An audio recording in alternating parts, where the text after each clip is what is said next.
হ্যাঁ, তো এই গ্লাস দিয়ে আর এই জিনিসটা হবে এইটা।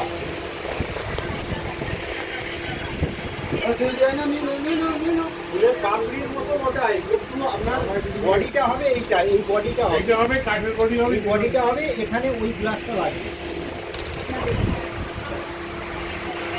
6500 টাকা 6500।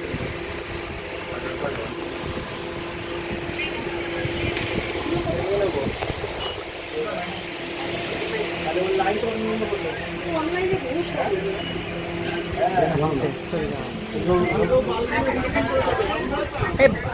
আমার বাদ লাগবে না, আমার বাদ লাগছে বাড়িতে। এই যে না আপনি এই যে ভদ্রলোক উনি অনলাইন থেকে একটা জার কিনেছেন 3000 টাকা, এই সাইজে এইটা জিনিসের প্রোডাক্ট এত বাজে, উনি দরকার হলে সেটা কিনে দিয়ে দামি জিনিস কিনতে আমি একই বলি। ছোট ছোট জিনিস